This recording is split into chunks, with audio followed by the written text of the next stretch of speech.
La Grande-Bretagne a reçu de l'or de la même façon, mais quand il lui est apparu de son intérêt de régler un contentieux avec l'Union soviétique en utilisant l'or balte, elle l'a fait, et l'or balte anglais a disparu. Quant aux États-Unis, ils ont conservé l'or qu'on leur avait déposé, mais ils ont demandé des droits de garde. Et quand vous demandez des droits de garde à un pays qui pendant 60 ans ne peut rien faire pour les payer, ni reprendre l'or, parce qu'il n'existe plus ce pays, il est devenu assujetti à l'Union soviétique, les droits non payés se capitalisent et grossissent. Et au bout de la très longue période considérée,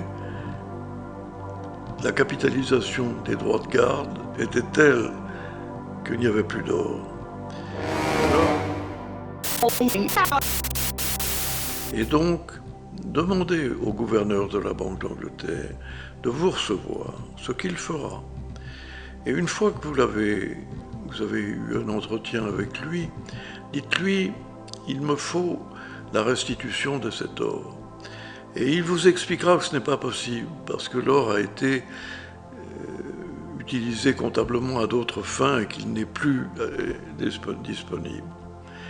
Et vous direz, à ce moment-là de l'entretien, au gouverneur de la Banque d'Angleterre, je regrette, mais je vais rester dans votre bureau jusqu'à ce que vous m'ayez rendu mon or.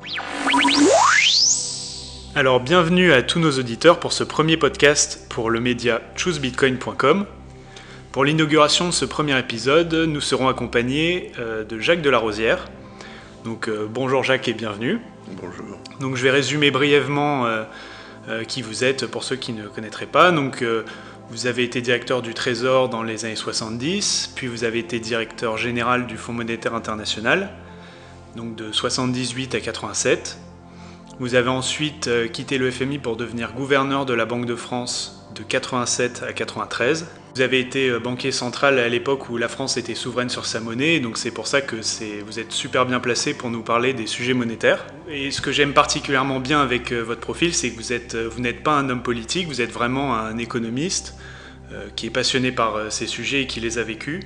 Ça fait maintenant plus de 10 ans que vous essayez de lancer l'alerte vis-à-vis de l'endettement massif de la France et de la fuite en avant des dépenses publiques notamment. Donc parmi vos ouvrages figurent 50 ans de crise financière, les lames de fond se rapprochent, ou plus récemment les 10 préjugés qui nous mènent au désastre économique et financier.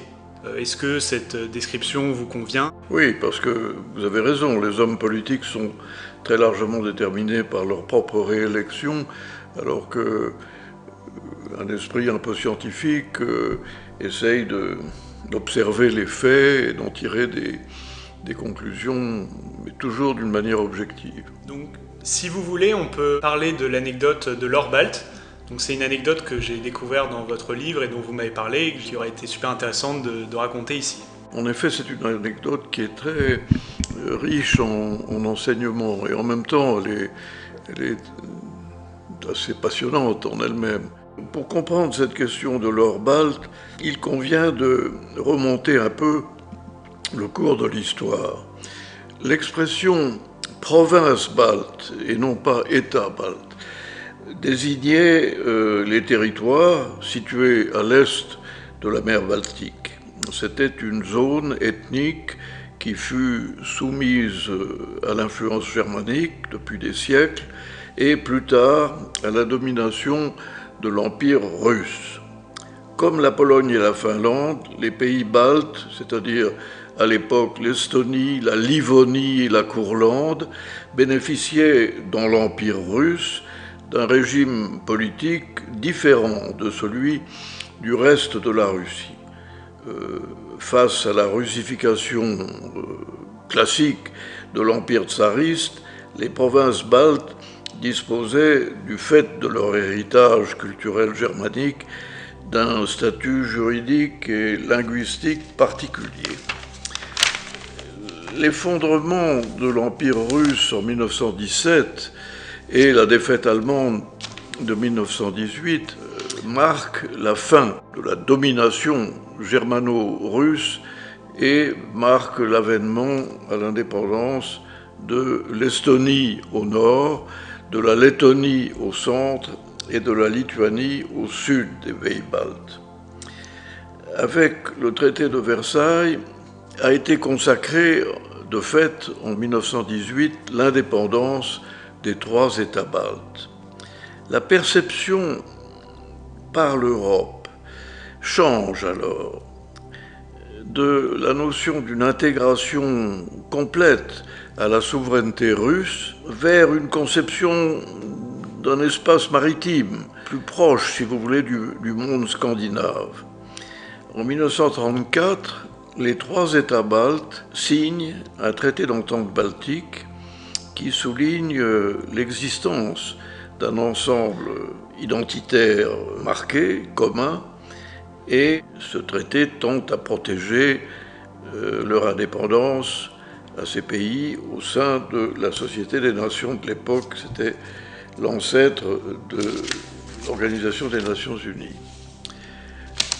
Le pacte Hitler-Staline de 1939, l'occupation d'abord soviétique, puis nazie, et à nouveau soviétique pendant et après la Seconde Guerre mondiale, ont visé à éliminer le concept d'indépendance des États baltes qui avait été promu par le traité de Versailles.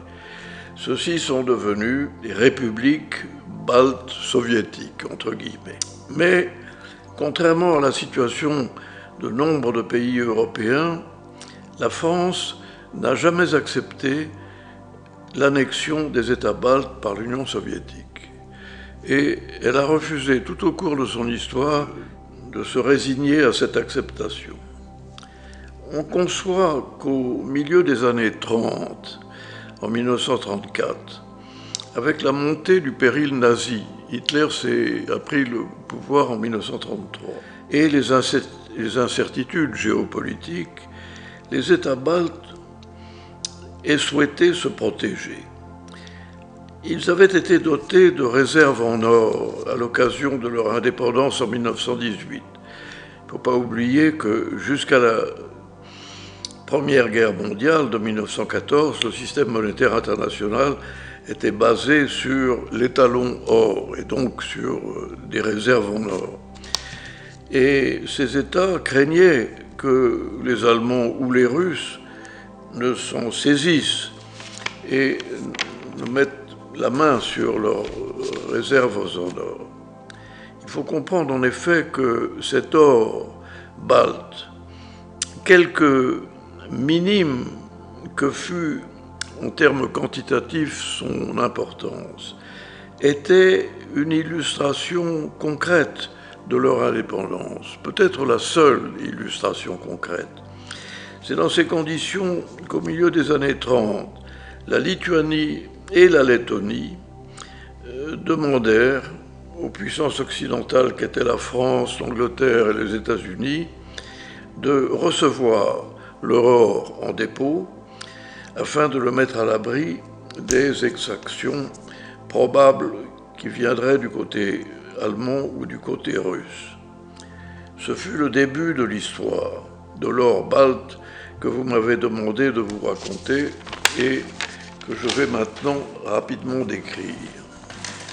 En 1940, la France fut envahie par les Allemands et cet or fut évacué avec les autres réserves de la Banque de France. Il fut évacué en Afrique, dans un village qui s'appelle Thiès, au Sénégal, afin de le soustraire aux exigences allemandes pendant l'occupation du territoire français de 1940 à 1945. Nombreuses furent les demandes de restitution, entre guillemets, adressées par les Allemands puis par les Soviétiques à la Banque de France. Mais celle-ci, la Banque de France, s'opposa toujours une fin de non-recevoir à ces requêtes, en arguant que seuls les déposants d'origine étaient habilités à réclamer leurs avoirs. Et cela d'autant plus que la France, comme je l'ai dit tout à l'heure, à la différence du Royaume-Uni par exemple, qui avait utilisé, elle, l'or balte pour régler ses propres contentieux avec l'URSS, la France a toujours refusé de reconnaître l'annexion des pays baltes par l'Union soviétique. Pendant de longues années, on ne parla plus de l'or balte, dont j'avais remarqué la présence dans une armoire en bois étiquetée à la plume sergent-major sous l'appellation or balte lors de ma première visite des caves de la Banque de France à la fin des années 1980, lorsque je pris mes fonctions de gouverneur à l'Institut des missions. Puis, ce fut l'effondrement de l'Union soviétique à la suite de la chute du mur de Berlin en novembre 1989. L'indépendance de la Lituanie fut proclamée le 11 mars 1990, celle de la Lettonie le 4 mai. Le 5 mars de cette année-là, 90% des Lituaniens s'étaient prononcés pour l'indépendance. Mais les Soviétiques résistaient encore et se livrèrent à une intervention militaire sanglante qui fit 13 morts à Vilnius, la capitale de la Lituanie, en janvier 1991. Il fallut 506 jours après la déclaration d'indépendance de mars 1990 pour aboutir à l'accord avec Moscou sur la reconnaissance de l'indépendance des 3 États baltes qui eut lieu le 6 septembre 1991, après 50 ans d'occupation soviétique. Et c'est le 12 septembre 1991, c'est-à-dire moins d'une semaine après, que la Banque de France, qui avait fait savoir dès le début aux jeunes autorités baltes que l'or était à leur disposition, procéda à la restitution à la Lituanie, d'abord, du métal déposé dans ses coffres. Cette cérémonie, à laquelle je procédais à Paris en présence du gouverneur lituanien, M. Baldizius, intervint avant même l'admission de la Lituanie à l'ONU le 17 septembre 1991. Je pris alors l'initiative de rendre visite aux autorités lituaniennes dès le 3 octobre 1991. Et je rencontrai à Vilnius M. Landsbergis, le chef de l'État, qui avait joué un rôle historique dans le mouvement d'indépendance. Et je rencontrai aussi le gouverneur de la Banque centrale. Ma visite se déroula dans une ambiance encore marquée par les événements récents. Les sacs de sable tapissaient les murs des palais officiels. Près de 25 ans après, c'est-à-dire en juillet 2015, je fus invité à Vilnius pour recevoir une décoration des mains de la présidente de la République de Lituanie. Elle n'avait pas oublié le rôle joué par la Banque de France en cette affaire. J'eus le plaisir de dîner avec le héros national, M. Landsbergis, qui a gardé toute sa vivacité d'esprit et une modestie dont seules sont capables les grandes âmes. Il voue une grande reconnaissance à notre pays. Alors, pour rendre cette histoire complète, je dois vous dire que M. Repše, qui était le gouverneur de la Banque centrale de Lettonie, l'autre pays balte qui avait déposé de l'or à la Banque de France, est venu reprendre son or, si je puis dire, à la Banque de France au cours d'un colloque que j'avais organisé en novembre 1991 à l'Institut des missions à Paris. Et quand nous étions dans les caves de la Banque de France, avec le gouverneur de la Banque centrale de Lettonie, M. Repše a prononcé ces mots qui sont restés gravés dans ma mémoire. Je cite : « Je me sens comme un fils qui, longtemps après la mort de son père, serait appelé à recevoir son héritage.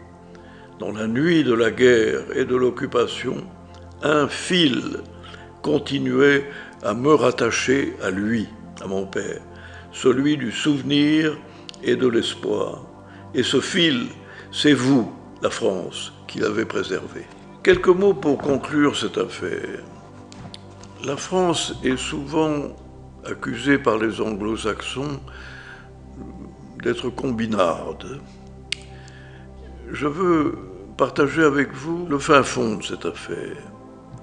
Il y a 3 pays qui ont reçu en dépôt de l'or balte. Il y a la France, il y a la Grande-Bretagne, il y a les États-Unis. Pour la France, ça a été très simple. Nous avons conservé cet or, parce que cet or avait été déposé par un déposant, et que tant que ce déposant ou son successeur politique ne serait pas venu nous le demander, nous le gardions.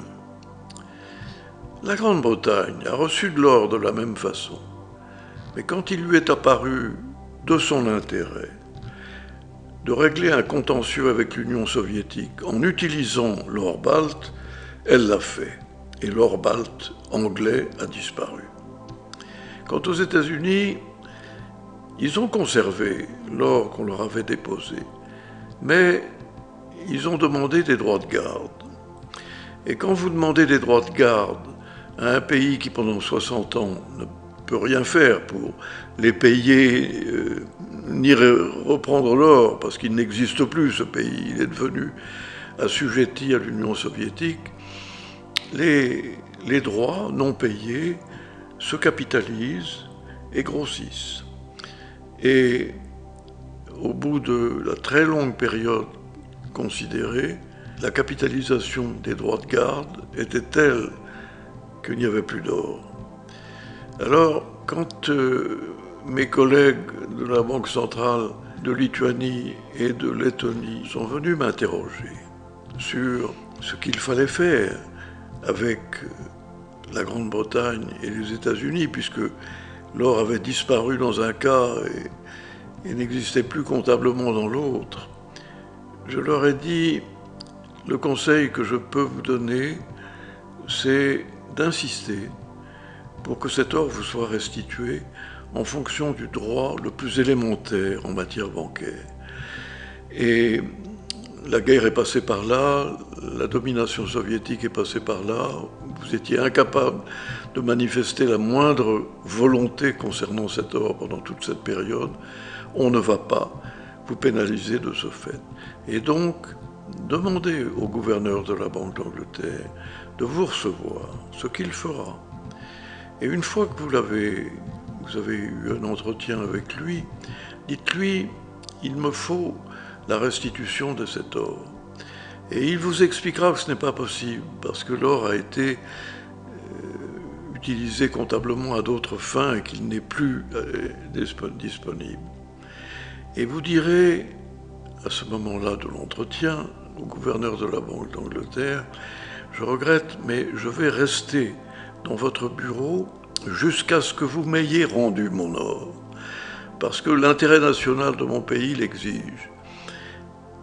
Et vous verrez que le gouverneur de la Banque d'Angleterre, que je connais, qui est un homme respectable et charmant, finira par vous donner raison. Ce qui est arrivé, les Anglais ont été obligés de comptablement refaire de la place dans leur stock d'or à l'or balte et l'ont restitué au pays en cause. Et du côté américain, je m'étais permis de téléphoner au président de la Federal Reserve de New York, qui était responsable des opérations de change de cette très grande institution, et je lui ai dit que, certes, la capitalisation des droits de garde était quelque chose de respectable, mais que, étant donné les circonstances politiques, elle ne devait pas s'appliquer. Et effectivement, ils ont restitué l'or, gramme pour gramme, aux 2 pays ou aux 3 pays en question. Et donc, je termine cette histoire avec une question.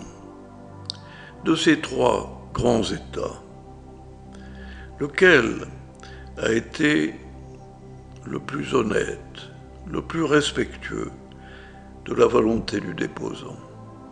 Je ne donnerai pas la réponse, vous pouvez la donner vous-même, mais c'est quand même assez significatif de la nature des pays en cause. Ceux qui sont strictement responsables et sensibles à leurs responsabilités en matière de détenteur d'un dépôt Ceux qui considèrent que le dépôt, dans certaines circonstances, peut être utilisé à des fins personnelles, et ceux qui considèrent qu'un dépôt, ça se paye en droit de garde.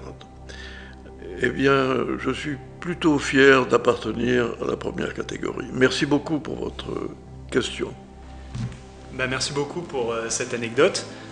Moi, ça me faisait très plaisir de vous parler de ça parce que le blog s'appelle Choose Bitcoin et on a l'habitude de se poser ces questions pour le Bitcoin dans la mesure où il donne la possibilité de gérer soi-même ses actifs.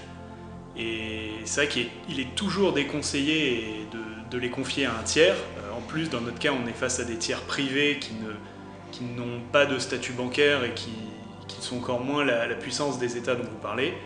Et c'était assez intéressant de comparer avec un cas dans un domaine comparable puisqu'il s'agit d'un actif mais différent parce que là on parle d'un actif physique, d'avoir un cas où on voit qu'effectivement, même entre États, la question de la garde des fonds et de la confiance qu'on peut accorder pose problème et peut amener à des incidents.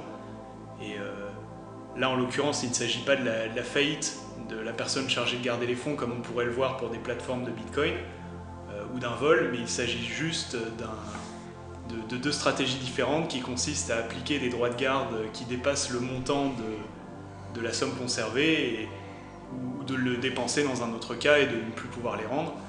Et voilà, je trouvais cet exemple très intéressant. Oui, je vous remercie beaucoup de l'avoir évoqué. C'est une affaire qui est très souvent ignorée ou oubliée et elle mérite en fait d'être mise à jour. Je m'empresse de dire, et ça jette une lumière un peu plus, je dirais, dubitative sur ce que j'ai dit tout à l'heure, que nous n'avons pas toujours été exemplaires en France en matière de dépôt d'or. La tâche qui assombrit cette histoire est notamment celle de l'or belge. Les Belges avaient utilisé la Banque de France comme un agent de détention de leurs propres réserves d'or qui étaient beaucoup plus importantes que les réserves d'or baltes. Nous les avons acceptées, nous avons transféré cet or au Sénégal comme le reste et à partir de juin 40, comme vous le savez, les Allemands ont occupé la France et en particulier la partie nord de la France. Et à cette occasion, ils ont exercé une pression sur le gouvernement de Vichy pour que l'on cède CEDE à l'Allemagne, ou qu'on transfère à l'Allemagne plus exactement, les réserves d'or belges. Et je dois dire, et ce n'est pas à l'avantage de la Banque de France, que nous avons cédé à la pression allemande et que l'or belge a été mis à la disposition des occupants de la Belgique qu'étaient les Allemands. Ça nous a été beaucoup reproché, notamment par le gouvernement libre de la Belgique qui s'était constitué en Angleterre pendant la guerre et qui explique d'ailleurs un peu cette histoire. Parce que la Belgique était composée en fait d'un pays occupé qui n'avait pas de gouvernement au sens propre du terme, je dirais comme à Vichy. C'était une annexe allemande dirigée par des militaires allemands. Et de l'autre côté, il y avait, un peu comme le général de Gaulle à Londres, il y avait une structure gouvernementale d'hommes politiques belges et de personnalités royales qui s'étaient constituées à Londres comme un gouvernement. Et évidemment, la France a considéré que l'occupant de la Belgique avait quelques titres à demander la récupération de cet or. Mais c'était une faille et c'était une non-application du principe de la sanctité du déposant que j'ai rappelé tout à l'heure. Et donc ça nous a été très reproché et je peux vous dire que l'intégralité de l'or belge a été néanmoins, comme en Grande-Bretagne pour les pays baltes, restituée à la Belgique après la guerre, après des négociations difficiles, et que nous avons prélevé sur les réserves de la Banque de France pour pour honorer cette dette que nous avions. Et c'est pour vous dire que il faut faire un peu attention avant de tirer des leçons générales de cette affaire. Voilà, merci beaucoup. Merci beaucoup Jacques. Cet épisode devrait sortir en août 2022. Donc si vous écoutez ce podcast en août, sachez que je serai personnellement à la conférence Surfing Bitcoin à Biarritz du 25 au 27 août et également à la conférence Baltic Honey Badger du coup en Lettonie le 3 et le 4 septembre. Donc si vous êtes présent, n'hésitez pas à m'envoyer un message et pour qu'on puisse discuter autour d'un verre. Voilà, merci beaucoup.